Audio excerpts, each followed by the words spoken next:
Boa tarde a todos, sejam muito bem-vindos ao nosso primeiro colóquio sobre a clássica obra A República de Platão. Então, a ideia é nós trabalharmos em alguns encontros e seccionar a obra, ou seja, os 10 livros que constam na República, a editora da La Fonte, e iniciamos com geral sobre Platão, vida e filosofia de Platão.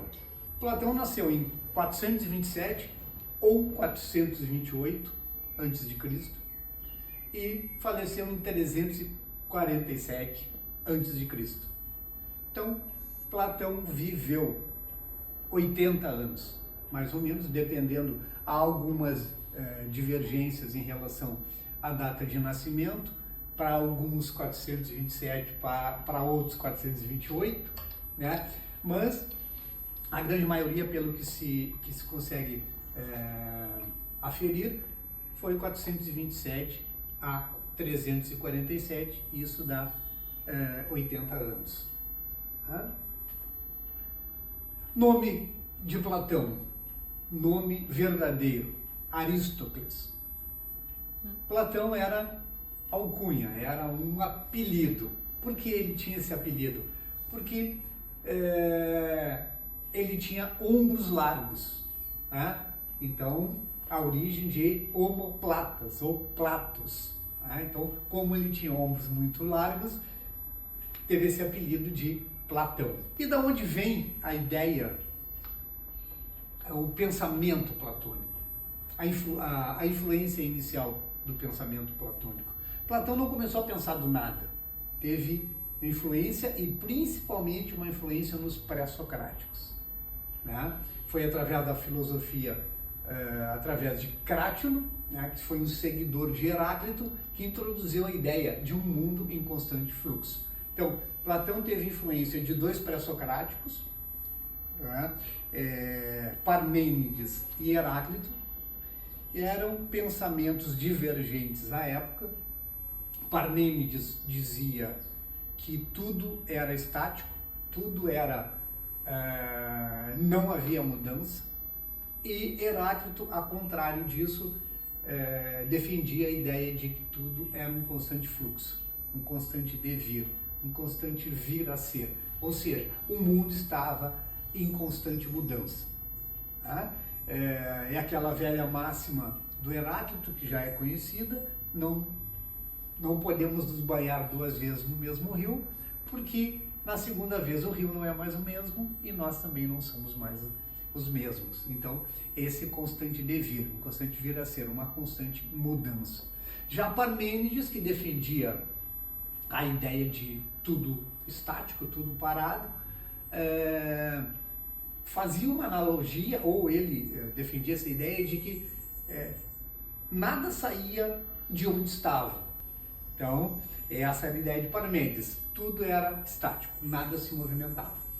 E Platão ali, então, por volta dos 20 anos, encontra Sócrates, torna-se discípulo de Sócrates até a morte de Sócrates. Um evento que marcou profundamente a vida e obra de Platão.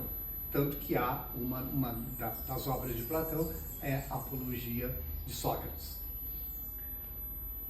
Pois bem, as ideias de Platão nascem justamente de uma postura de que a existência do mundo, a existência de um mundo superior e verdadeiro, tá? E se dá através do mundo das ideias. Ou seja, o mundo em que nós vivemos não é um mundo da realidade. É um mundo ilusório. É um mundo baseado nas sombras, como ele dizia. É uma cópia imperfeita do mundo das ideias. Então, Platão parte do pensamento de que existe um mundo das ideias, um mundo que ele chamou de mundo inteligível, que é um mundo onde existem, ou um mundo constituído de formas puras, ideias perfeitas, fixas e imutáveis. E essa é a realidade autêntica. Então, o mundo real, o mundo autêntico, o mundo verdadeiro era o mundo das ideias. E o mundo físico, o mundo sensível, ou seja, o mundo da nossa existência corporal é apenas uma cópia imperfeita do mundo das ideias.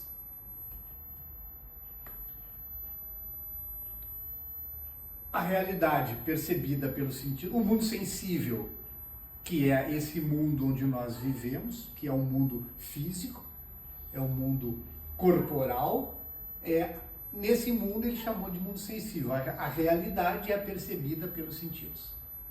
Marcado por variações e mutações, é uma sombra, uma cópia imperfeita. Então, veja que no mundo sensível, ele busca mais as ideias de Heráclito, que é um mundo que está sempre em mudança, em constante mudança. E se ele está em constante mudança, ele não pode ser um mundo autêntico. Ele é um mundo que sofre variações e sofre mutações.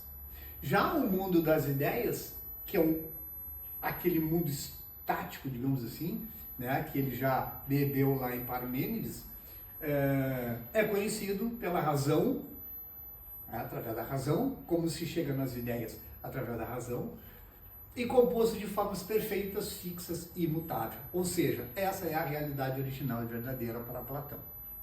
Então, o que é real? Real é o mundo das ideias. E o que é o mundo sensível? O mundo físico-corporal é apenas uma cópia imperfeita, além de ser uma cópia imperfeita, uma sombra do mundo das ideias. As ideias. De que forma nós podemos acessar esse mundo real onde existem as ideias verdadeiras, onde existe a verdadeira realidade? O método que Platão vai trazer é o método do diálogo. Já vinha lá de Sócrates. Sócrates usava o método para buscar a verdade, o método da maiêutica.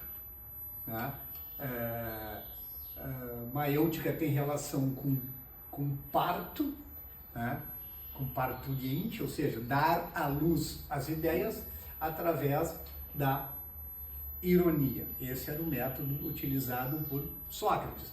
E Platão, mais ou menos nesse caminho, vai dizer que através do diálogo é a única forma de se conhecer o mundo das ideias. Tanto que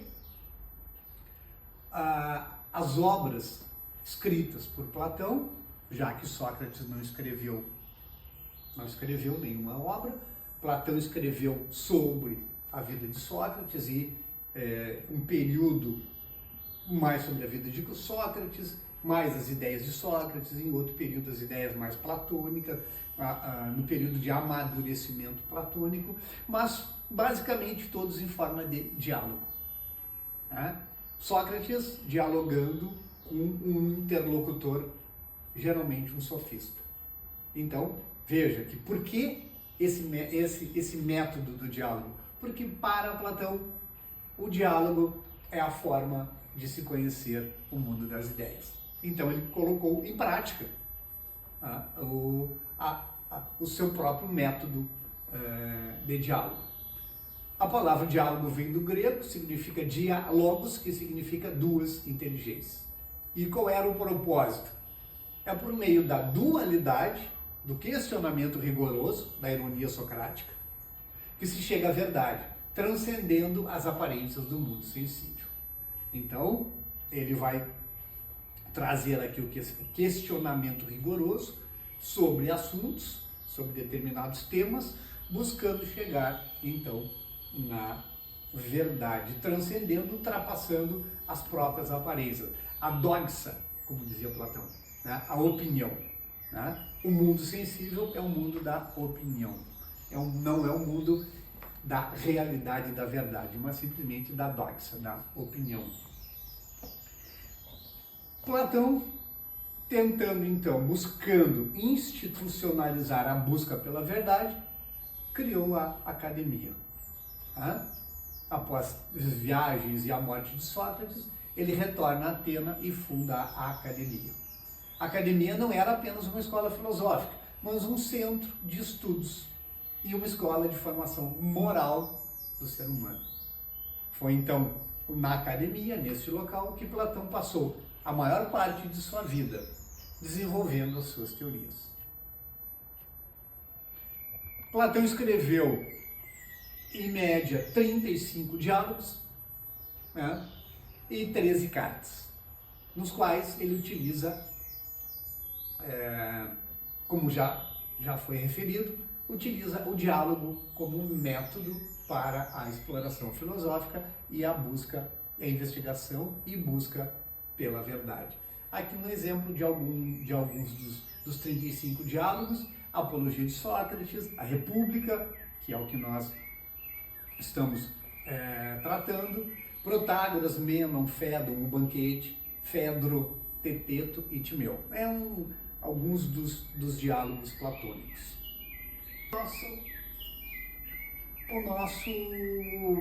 A nossa obra escolhida, a obra mais importante, considerada por muitos a obra mais importante de Platão. Então, a República,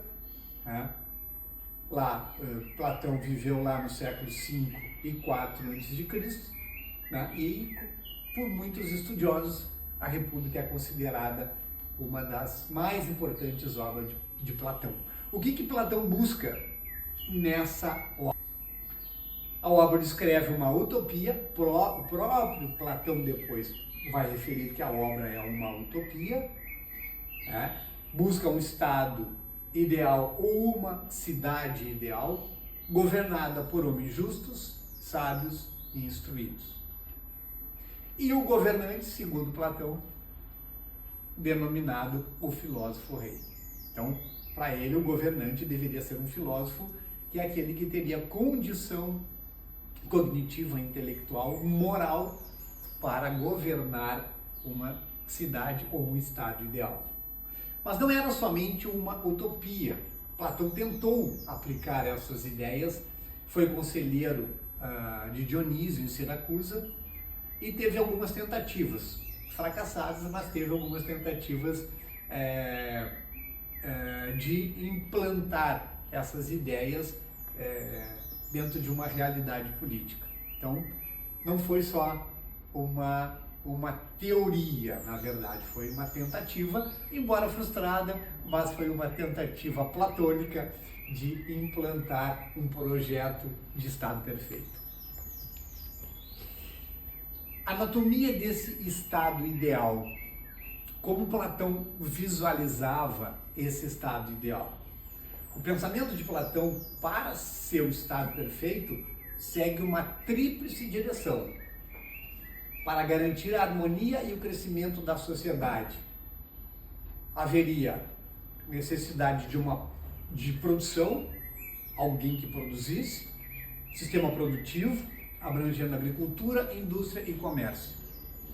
Uma defesa, então, um sistema produtivo, agricultura, indústria e comércio, que traria o abastecimento do público, do povo, a defesa, a segurança desse estado ideal, o exército seria o responsável por manter a paz e a harmonia contra ameaças externas e internas, e um administrador, o governo que administra os bens do Estado e viabiliza a economia através de leis justas.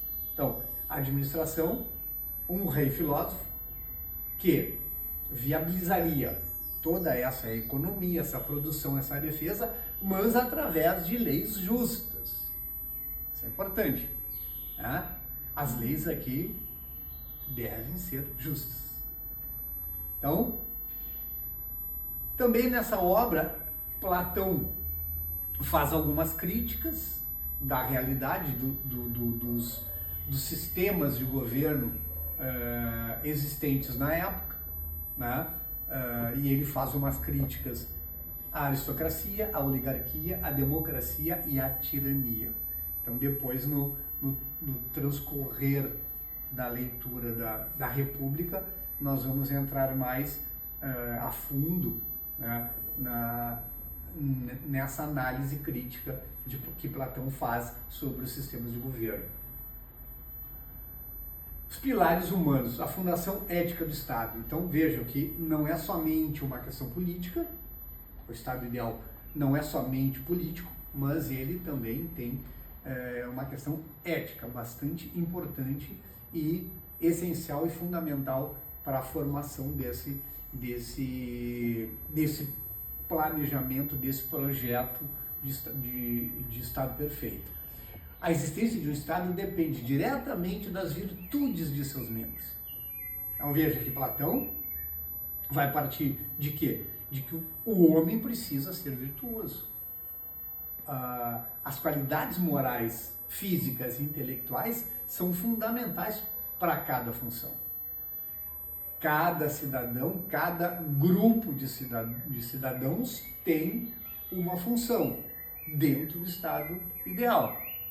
E dentro dessa função é essencial que as qualidades morais e intelectuais sejam qualidades virtuosas. Senão, não teria como prosperar uma cidade ideal, um Estado ideal, se o ser humano não tenha qualidades físicas, morais e intelectuais ideais, compatíveis com um Estado ideal. O cidadão teria que ter, né, essa característica, temperança e harmonia. O guerreiro, coragem e força.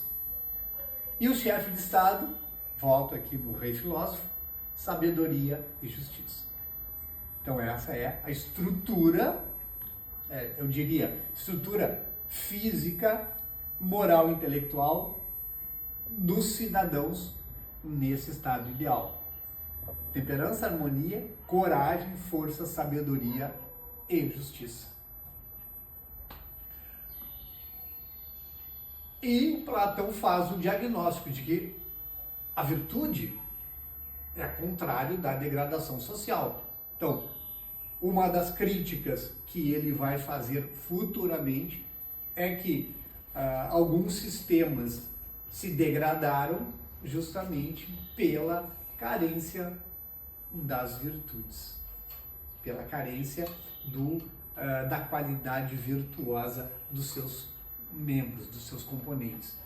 A obra é uma crítica contundente aos vícios. Os vícios, para Platão, os vícios são contrários das virtudes. Platão condena atos e modos de vida que levam à degradação, ou seja, ele condena os vícios porque os vícios levam à degradação. E faz uma apologia às virtudes. Aos vícios e erros contrapõe virtudes, qualidades e a maneira ideal de agir, de se comportar, de se conduzir, de guerrear e de governar. Então, a base é a conduta virtuosa. O próprio Platão reconhece que a obra é uma utopia, que a república é uma utopia e que provavelmente jamais haveria de ser implantada em lugar algum no mundo. Ele próprio reconhece. Por que será que ele reconhece? Depois nós vamos examinar aqui na obra essa ideia. No entanto, ele não deixa de demonstrar de modo convicto que esse seria o caminho para uma sociedade perfeita. O modelo para se aspirar, mesmo que inatingível. Então, Platão, lucidamente,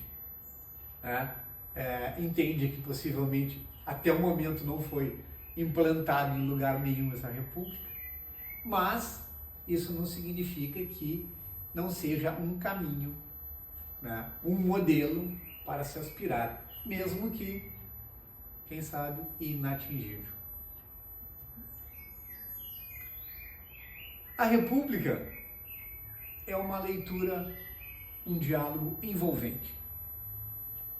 A leitura é surpreendentemente acessível, é uma leitura bem tranquila, né? Embora tenha alguns diálogos que Sócrates contrapõe e Trasímaco argumenta veementemente contra Sócrates, né?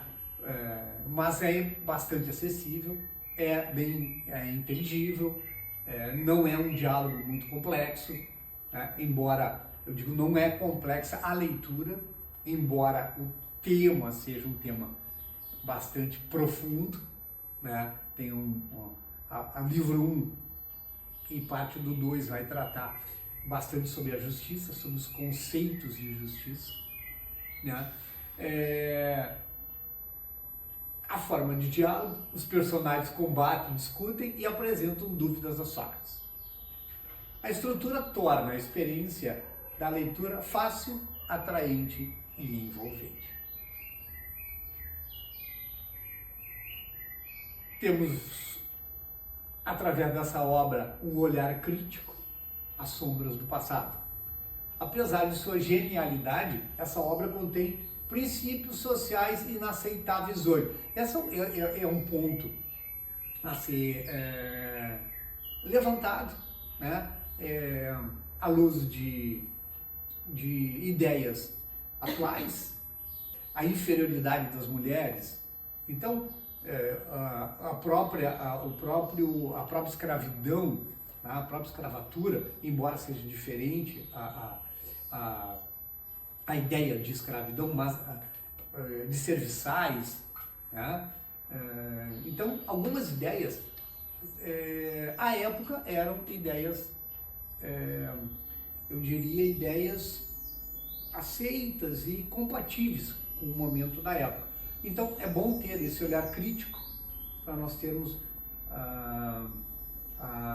eu diria, termos a possibilidade de ler a República e tentar entender a República no período da República, no momento histórico da República. A República tem algumas ideias controversas, mas por que então a República? Se há ideias controversas e temos que fazer essa observação, porque a República ainda é uma obra essencial. A leitura é essencial. O modo de fazer política, o modo de ser do político, as mazelas do Estado, os males que afetam o sistema de governo e da sociedade, tudo é de tamanha atualidade. Que até parece que o mundo, nestes aspectos, pouco evoluiu. O próprio tradutor da obra fez essa observação. Então, a questão política da obra, a reflexão política, a análise política da obra, ela ainda é atual. Tanto que o próprio autor diz, olha, parece que o mundo pouco evoluiu da República até hoje. Então, a República, embora, né, fazendo aquela observação quanto a algumas ideias, ela é uma obra bastante atual. Por que ela é uma obra atual? Porque a verdadeira relevância da República não está em suas respostas utópicas, mas na precisão e na permanência das suas perguntas. Então veja que as perguntas, o questionamento da República, eles até hoje são questionamentos filosóficos. O que é a justiça? Quem deve governar? Qual é o papel do cidadão? Como se forma o tirano? Como evitar a degradação do Estado? Perguntas que permeiam o pensamento humano e ainda fazem parte de toda um questionamento filosófico sobre esse tema. Então, a nossa jornada começa agora. A República é 3 coisas ao mesmo tempo. Nossa jornada de estudos sobre a República. Um audacioso projeto para uma sociedade perfeita. Vamos estudar de que forma Platão propõe esse projeto. Uma crítica afiada às falhas do poder e da natureza humana. Platão não dissocia a cidade com a virtude. Isso para ele, essas 2 coisas andam juntas. Uma sociedade ideal necessita de homens virtuosos e um espelho atemporal que reflete os dilemas que ainda enfrentamos. Muitos dilemas ainda questionamos e ainda não vamos continuar questionando por algum tempo. Então, para finalizar, esse nosso pequeno introito sobre o nosso colóquio a seguir, que virá no próximo encontro, ler Platão hoje não é um exercício de história. Não é somente um exercício de história, mas um ato de autocompreensão política e social. Nos vemos, nos encontramos na próxima oportunidade. Uma boa noite a todos. Boa noite.